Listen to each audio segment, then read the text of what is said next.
The sun was high over the alien city, casting long golden light on the market streets. Merchants shouted from their stalls, calling buyers to look at fruits, cloth, and shining metal tools. The air was full of smells: roasted grain, oil from the repair shops, and the sweet perfume of alien flowers. But among the moving crowd, one figure stood still, a tall, thin alien woman, her clothes patched and faded, her hands clutching a small cloth bag. Her name was Sarah, and everyone in the market knew who she was. They whispered when she passed. "Widow," some said under their breath. "Bad luck," others muttered. Sarah kept her eyes low, walking slowly past each shop. Her steps were careful, as if she feared drawing too much attention. She had been coming to the market every day for weeks, looking for work. Her husband had died in the last war, leaving her with 2 small children and nothing else. But in her world, a widow was seen as cursed. People said bad fortune followed her shadow. No one wanted to hire her. She stopped at a fruit stall and asked in a soft voice if they needed help. The shopkeeper did not even look up from his basket. "No," he said sharply. "I don't need your kind here." Sarah bowed her head and walked away without a word at a cloth merchant's stall. She tried again. "I can sew, I can clean, I can keep accounts," she said quietly. The merchant shook his head.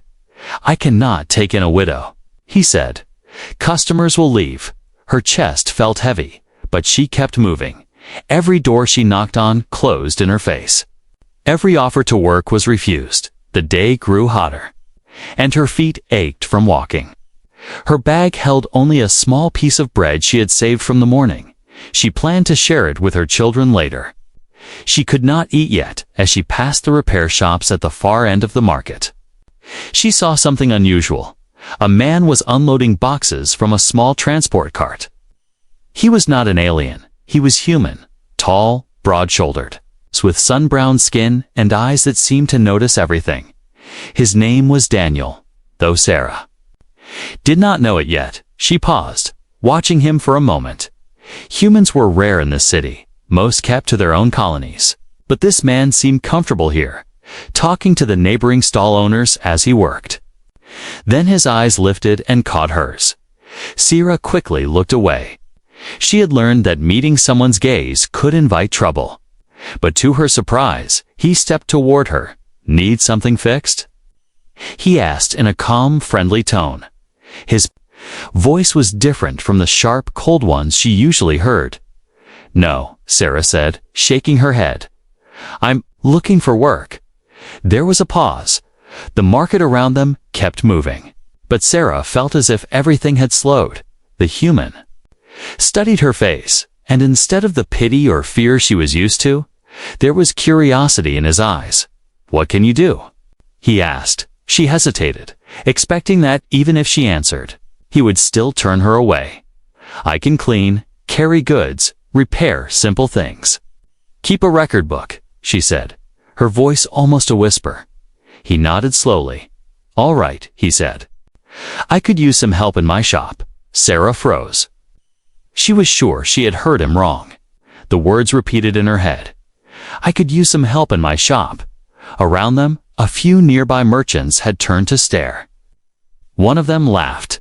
"You don't know who she is, human." A man called from a spice stall. "She's a widow. She'll bring you nothing but loss." Daniel ignored him, his eyes still on Sarah. "You want the job or not?" he asked simply. Her heart pounded. She wanted to believe him, but she had been tricked before, given false hope only to be humiliated. "Why?" she asked at last, her voice trembling. He shrugged. "Because you look like someone who works hard," he said. "That's enough for me." The market had gone strangely quiet. Every word felt heavier in the stillness. Sarah felt the cloth bag in her hands grow damp from her sweating palms. Her children's faces flashed in her mind, thin, tired, waiting for her to come home. She nodded, though her voice almost failed her. "Yes," she said softly. Daniel smiled. just a small curve of his mouth. But it felt like sunlight breaking through dark clouds. "Good," he said. "Come by tomorrow morning. We start early." With that, he turned back to his cart. Lifting another box as if it were nothing, Sarah stood there for a moment. Unsure if she was dreaming, then she turned and walked away, her steps lighter than they had been in months. Behind her, the whispers began again, but this time, they were not only calling her widow, some were saying, the human hired her. And though Sarah still felt fear, a small spark of hope had lit inside her. Okay, she held onto it as tightly as she held her bag. Tomorrow might be different. Tomorrow, she would have a chance. The next morning, the market was still waking when Sarah arrived. Shops were only just pulling up their shutters, and the smell of fresh bread drifted from a bakery nearby. She stood outside the small repair shop at the far end of the market. Street. The sign above the door was simple, just Daniel's Repairs written in 2 languages. One human, one alien. Her hands gripped the strap of her worn bag, her heart beating fast. Part of her still believed that yesterday had been some kind of trick, that maybe the human would see her and change his mind, but she had come anyway. Because the tiny spark of hope inside her had been enough to push her feet forward. The door opened, and Daniel stepped out, carrying a crate of tools. "You're early," he said, raising one eyebrow. "Yes," Sarah replied quietly. "You?" "Said we start early." He gave a short nod and pushed the crate into her hands. "Good," he said. "Carry this inside."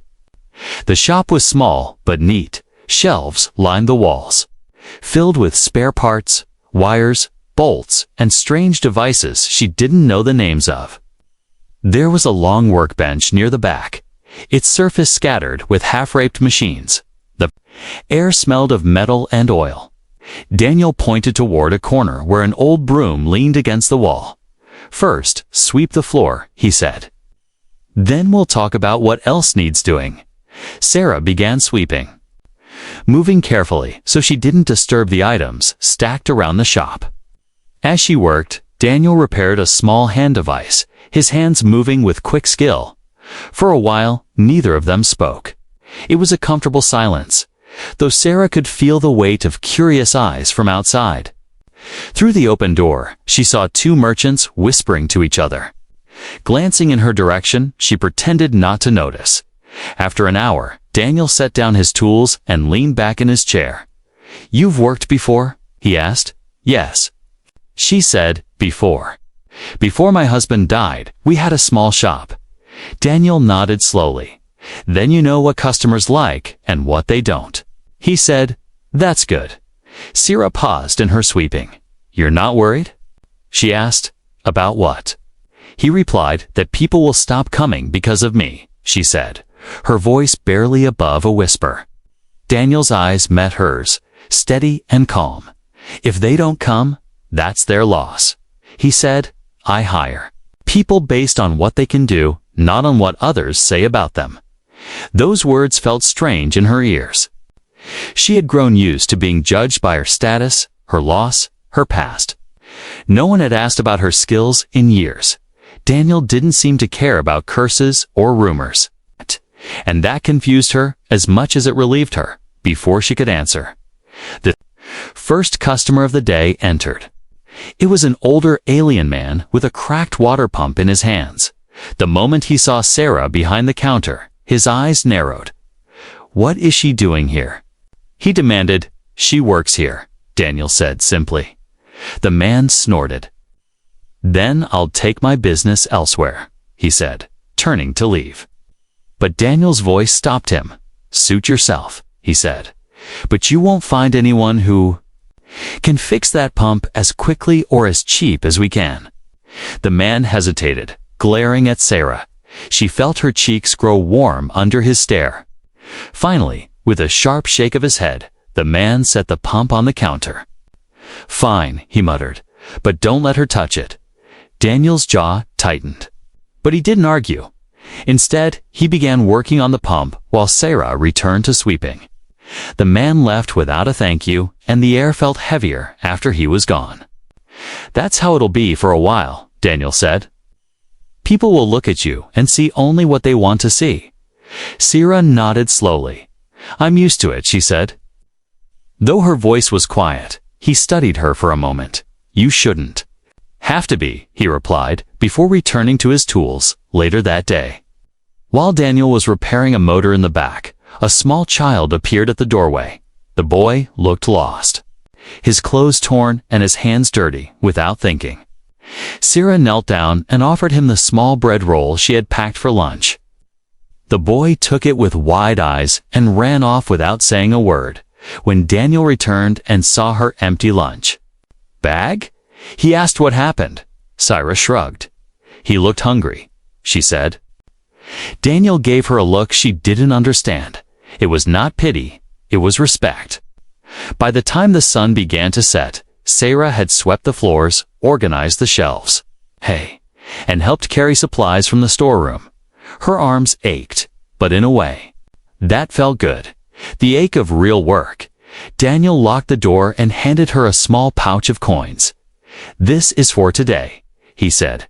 Sarah stared at it. You're paying me already? She asked. Of course, he said. You worked today, didn't you? She took the pouch slowly, her fingers curling around it. It wasn't much, but it was more than she had held in months. For the first time in a long time, she felt like she had done something worth being paid for. As she stepped out into the market street, the whispers followed her again. But tonight, they sounded different.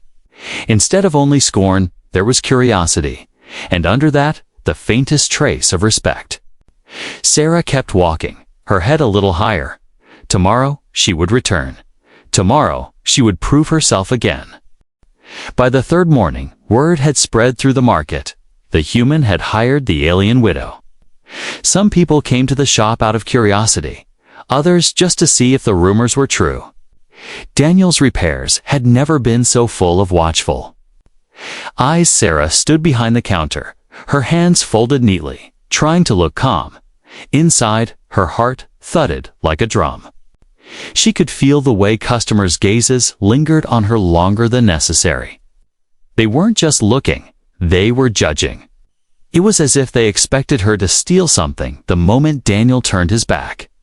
That morning, an alien woman entered carrying a broken food heater. Her eyes landed on Sarah immediately. Narrowing in quiet disapproval, Daniel greeted her warmly, but the woman ignored him. She placed the heater on the counter, close to Daniel, as if avoiding Sarah's reach. Can you fix it today? The woman asked. Should be no problem, Daniel said. Sarah offered a polite smile, but the woman's gaze slid past her as though she wasn't even there. The heater was fixed in minutes, but the woman paid without a thank you and left quickly. It went on like that for hours. Some customers stared openly, some whispered to each other. A few even muttered loud enough for Sarah to hear. She's cursed, one man said while waiting for his receipt. Another murmured, he must not know who she is. Daniel never reacted to the comments, but Sarah noticed his hands tighten slightly on his tools whenever someone spoke unkindly. Around midday, a group of 3 alien men came in with a large, damaged water filter. They were regular customers, always friendly with Daniel. Today, though, their eyes kept flicking to Sarah, like they were studying a dangerous animal. One of them leaned close to Daniel and spoke in a low voice.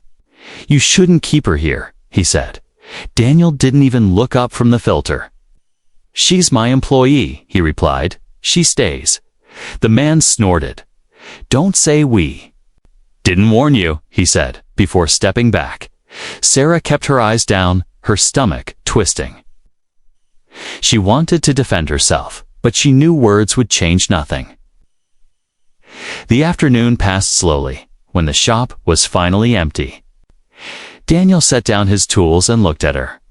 You're doing fine, he said. Sarah shook her head. They don't want me here, she said quietly. They don't have to want you here, he replied. They just have to want their machines. Fixed. Later, as Daniel went to fetch supplies from the back, Sarah heard small footsteps outside the shop. A little alien girl stood at the doorway holding a broken toy drone. Her big eyes looked between Sarah and the workbench. "My brother said, you can fix anything," the girl whispered. Sarah smiled softly. "I can try," she said, taking the toy into her hands. The drone's wing was bent, and the wiring was loose. She sat down, using a small set of tools to make the repairs. It wasn't hard, just delicate work. Within minutes, the drone's tiny propellers spun again. The girl's face lit up. "Thank you," she said before running off, clutching the toy. When Daniel returned and saw Sarah smiling faintly to herself, he asked what happened. She told him, and he chuckled. "You'll win them over, one person at a time," he said. But Sarah wasn't. Sure, winning them over seemed like trying to melt ice with a candle. Still, she couldn't deny the small warmth that moment had given her. Near closing time, a pair of alien guards entered the shop. They weren't there for repairs. They came with questions. "We've had reports of missing parts from the market storage." One said. Daniel frowned. "And you think it's my shop?" he asked. The guard's eyes flicked toward Sarah. "Not your shop," he said slowly. "Your new worker." Sarah's breath caught. She had expected this. The whispers had been building toward something like this. "I haven't taken anything," she said firmly. The guard smirked as if he didn't believe her. "We'll be watching," he said before leaving. When they were gone, Daniel muttered something under his breath and shook his head. "Get used to it," Sarah said quietly. "I'd rather they get used to you." Daniel replied. That evening, as they locked up, Sarah noticed something unusual. One of the regular customers who had been cold to her before stopped outside the shop. He didn't speak, but he nodded slightly before walking away. It was the smallest gesture, but for Sarah, it felt like the beginning of a crack in the wall between her and the rest of the market. She walked home that night with sore hands and tired feet. But her heart felt a little different. Yes, there was still suspicion, still distrust, but there were also moments, tiny, fleeting moments, where someone looked at her and didn't just see a widow. They saw a worker, a person. It was not much, but it was more than she had yesterday. And that was enough to keep her coming back tomorrow. It had been almost a week since Sarah started working at Daniel's shop. The days were long, but the work kept her hands busy and her mind focused. Some customers still looked at her with suspicion, but a few had started to greet her politely. It wasn't acceptance, not yet, but it was something, however. Not everyone liked the change. On the 7th afternoon, the market air was heavy with the smell of hot dust and fried food. Daniel had stepped out to deliver a repaired generator. To a nearby merchant, Sarah stayed behind, sweeping the shop floor and organizing tools. The door was open to let in the breeze. That's when she heard the sound, heavy footsteps. Too many at once, she looked up and saw 3 figures entering. It was the same group of men who had whispered warnings to Daniel on her 3rd day. They stepped inside like they owned the place. One of them kicked the door wider with his boot, making it slam against the wall. Sarah's grip tightened on the broom. "What do you want?" she asked, her voice steady, though her heart raced. The tallest one smirked. "Just checking on the human's new pet," he said, his tone dripping with mockery. Sarah forced herself not to react. "Daniel isn't here," she said. "Come back later." The men ignored her words, wandering deeper into the shop. One ran his hand over the shelves, knocking a small box of screws to the floor. Another picked up a tool. Tossing it between his hands like a toy, Sarah stepped forward. "Put that down," she said sharply. The man with the tool grinned. "Or what?" he asked, taking a step closer. Sarah's pulse quickened, but she didn't back away. "This is a place of work," she said. "If you're not here to buy something, you should leave." The third man, shorter but broad, suddenly shoved one of the shelves, sending parts clattering to the floor. Sierra flinched at the noise. Her mind flashed with the image of her children. If she lost this job, she wouldn't be able to feed them. Still, she stood her ground. "Stop it," she said, louder this time. The tallest one stepped toward her, his shadow falling across her face. "You think you belong here?" he sneered. "You don't, widows like you bring nothing but bad luck." His hands started to rise as if to strike her. Sarah's breath caught, her fingers tightening on the broom handle. Then, before his hand could come down, another voice cut through the air. "That's enough." Daniel stood in the doorway, his delivery cart behind him. His eyes were cold, his jaw set. The man froze with his arms still halfway up. Daniel stepped forward, closing the distance between them in 3 strides.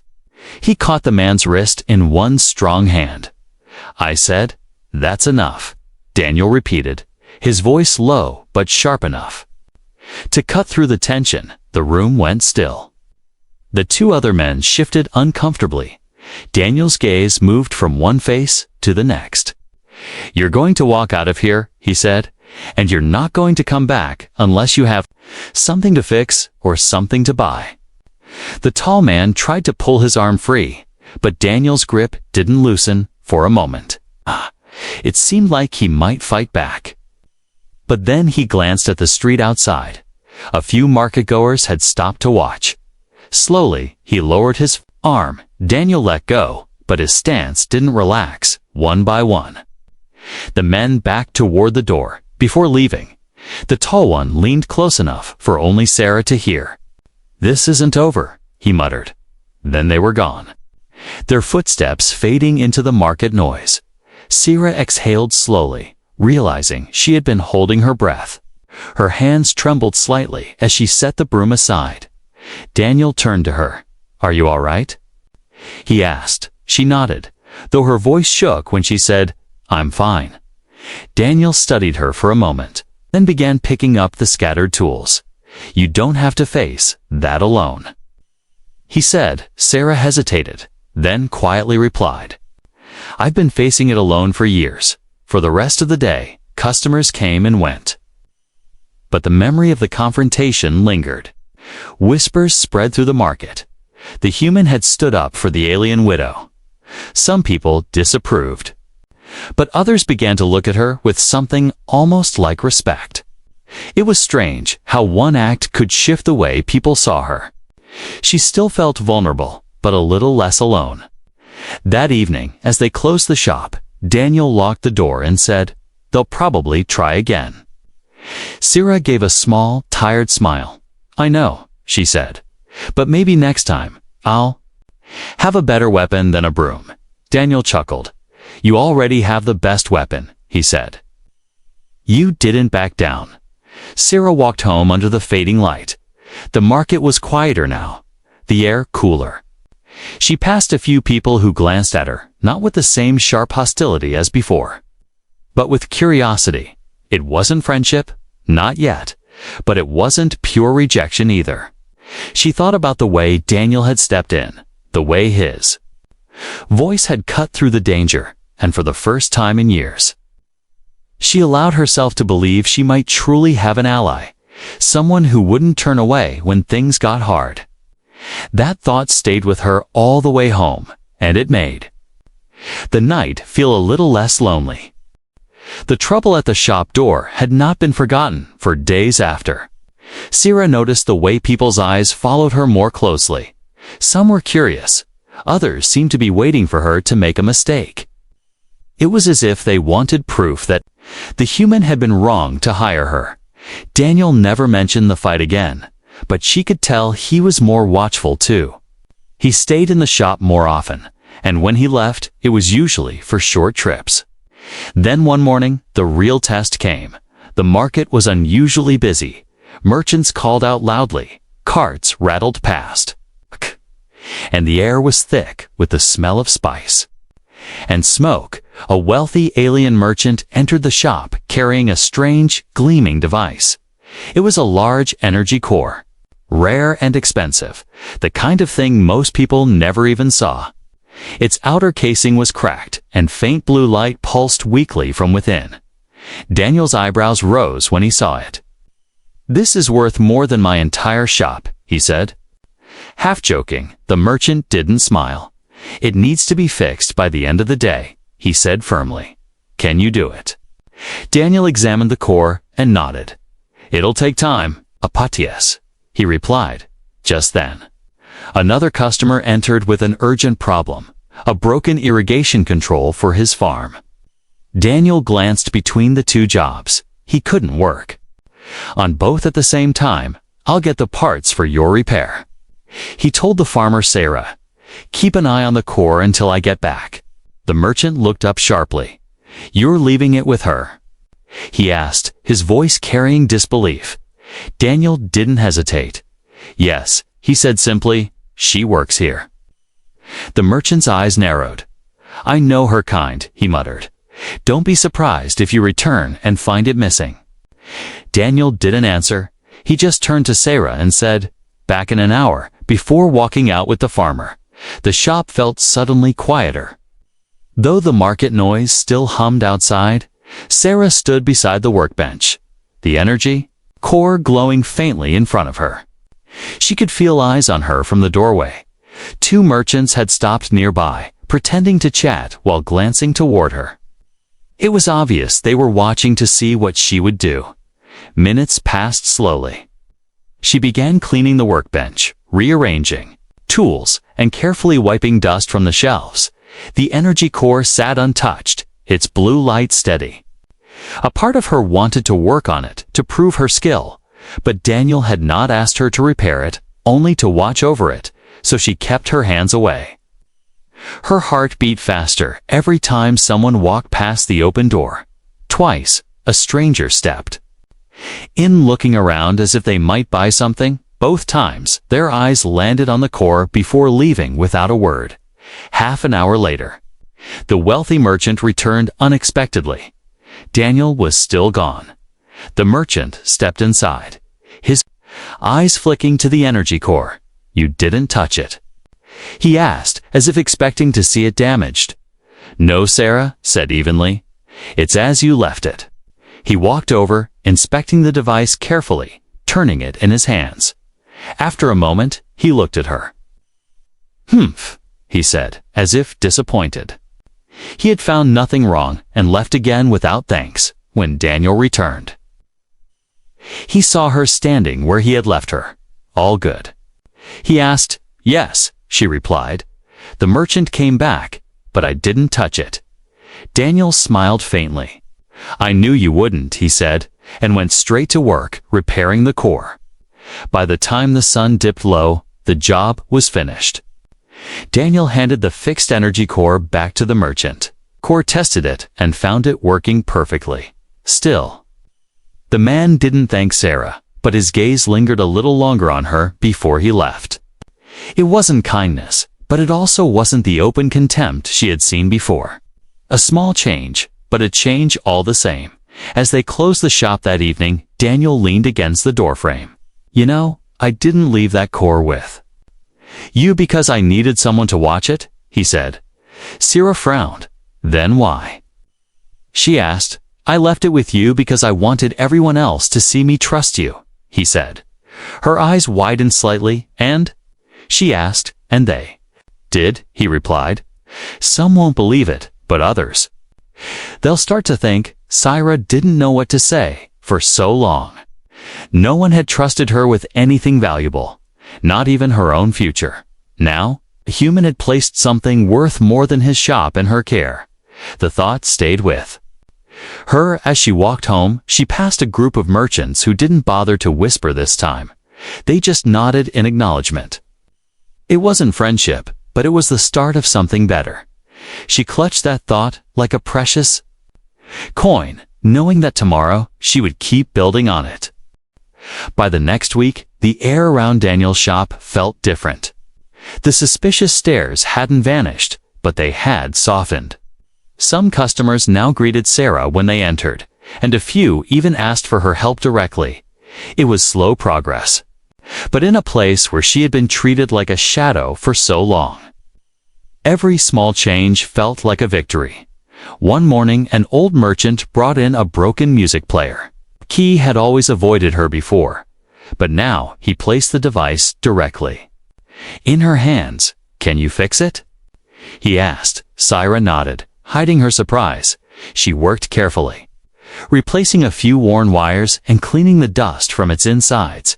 When she turned it back on, the gentle hum of alien strings filled the shop. The merchant's lips twitched into a faint smile.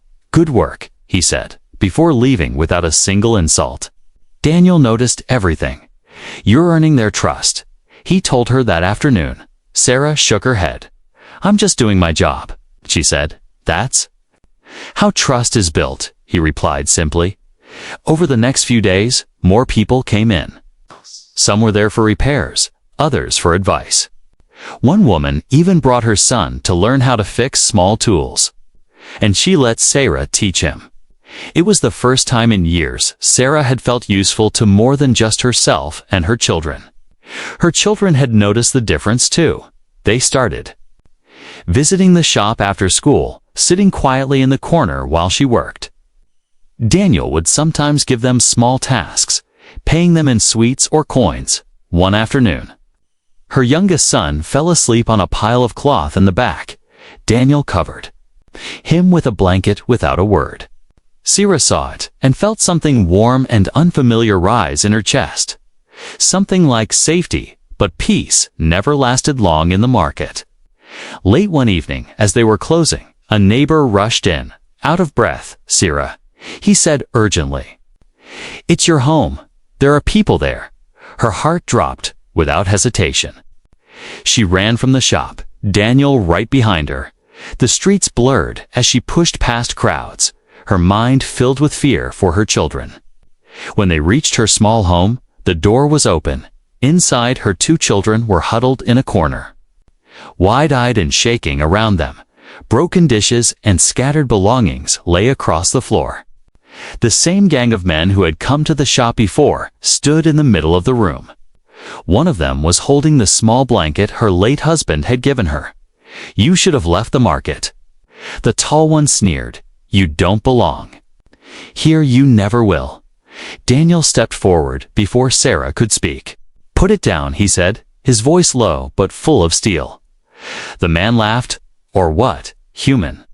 he asked. Daniel didn't answer with words. He moved. Fast and without hesitation, he grabbed the man's arm and twisted it until the blanket fell to the floor.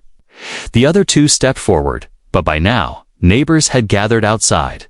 Some shouted for the gang to leave, others called for the market guards. The tall man spat on the ground. "This isn't over," he said again. Before backing out the door with his friends, the guards arrived moments later, but the gang was already melting into the crowd. Daniel helped Sarah's children to their feet, checking them for injuries. "They're fine," Sarah said, her voice trembling, "just frightened that night." She sat with her children close. She kept replaying the moment Daniel had stood between her and danger. It wasn't just about defending her. It was about making it clear to everyone watching that she wasn't alone anymore. The next morning, the story had spread through the market. People whispered about how the human had defended the widow's home. Some said it was foolish, others called it brave. But what mattered was that fewer people looked away when Sarah walked past us. Some even nodded in greeting. It wasn't complete acceptance, but it was more than she had ever expected to get. Business at the shop began to grow again. Customers came not just for Daniel's skills, but for Sarah's as well. One man brought a complex weaving machine and asked specifically for her to repair it when she returned it in perfect working order. He smiled and said, "Thank you, Widow Sarah." And for the first time, the word widow didn't sound like an insult. That evening, as they locked up, Daniel leaned against the counter and looked at her. "You've changed this place more than you think," he said. Sarah shook her head. "No," she replied softly. "You gave me the chance to." Daniel smiled faintly. "Sometimes that's all people need," he said. a chance, as she walked home. Her children by her side, Sarah realized something had shifted. The market still held danger, and the gang might return, but for the first time. She felt the balance tipping in her favor. She wasn't just surviving anymore, she was beginning to belong. Morning light spilled across the market, washing the narrow streets in gold. Merchants were already calling to early customers. Carts rolled over the stone paths. And the smell of fresh bread and spiced tea filled the air. Sarah walked through. The crowd with her children, their small hands holding tightly to hers. It had been many weeks since Daniel had first offered her the job. And the changes in her life were almost impossible to believe. The shop was busier than ever. People no longer came just to see the human's strange choice of helper. They came because they trusted her skill. Some greeted her by name. Others brought her small gifts, a loaf of bread, a pouch of fruit, even a scarf dyed in bright colors. It was still strange to her to be looked at without suspicion, but she was learning to lift her head high and meet their eyes. That morning began with a steady stream of customers. An old woman brought in a broken lamp. A young man came to repair a water pump. And a merchant arrived with a cartwheel that needed fixing. Sarah worked alongside Daniel, their movements smooth and wordless. As if they had been doing this for years, from time to time, her children ran small errands for them, fetching tools or delivering receipts. The shop felt alive, not just with the sound of work, but with a sense of safety she had never known before. By midday, the market grew even more crowded. News spread quickly that the market council was visiting to recognize merchants who had served the community well. Daniel didn't seem to care much about such honors, but Sarah could feel the weight of it. The council's approval meant protection. It meant the market officially accepted her presence. Still, she tried not to hope too much. There had been too many disappointments in her life for her to believe in happy endings easily. When the council finally arrived, a small crowd followed them. 3 elder merchants stood at the front. Their robes bright with embroidery, they stopped outside Daniel's repairs. And for a moment, Sarah's heart pounded in her chest. The lead counselor, a tall alien woman with silver markings across her face, stepped forward. "We have heard much about this shop," she said, her voice carrying clearly over the market. "Noise and about the people who work here." Sarah lowered her gaze, expecting a speech directed at Daniel alone. But then the counselor's eyes found hers. "We have also heard of the widow who stood her ground, who faced danger and still worked for the good of the market." The counselor continued, "This market thrives because of those who give more than they take, and we see that in you for a heartbeat." Sarah couldn't breathe. She had prepared herself for indifference, maybe even subtle rejection. But these words, they were different. The counselor stepped closer and handed her a small bronze medallion marked with the symbol of the market. "This is for you," she said, "and for your children. You are welcome here." A ripple of surprise went through the crowd. It wasn't common for someone like her to be honored this way. She glanced at Daniel, who gave her a small nod as if to say, "Told you so." Her children beamed up at her, their eyes wide with pride. The rest of the day was a blur of congratulations. Customers came to shake her hand, some even apologizing for how they had treated her before. One of the merchants who had once refused to sell her food brought a basket of fresh fruit for her family. It felt unreal, as if she were walking in someone else's life. As evening fell, the market quieted. Sarah stood in the doorway of the shop, watching the last light fade over the rooftops. Daniel came to stand beside her, wiping his hands on a rag. "You've done well," he said simply. Sarah shook her head.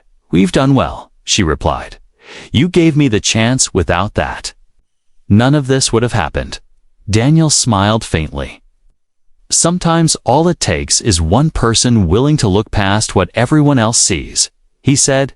She thought about that as she closed the shop for the night. About how one small act offering her a job when no one else would had turned into something so much larger. Not just work, not just acceptance, but a new life. Her children now slept without fear. She could walk the market without shame, and she no longer felt invisible. As they left the shop, Daniel locked the door and glanced at her. "What now?" he asked. Sarah smiled. "Now," she said softly, "we keep building." And with that, they walked into the night.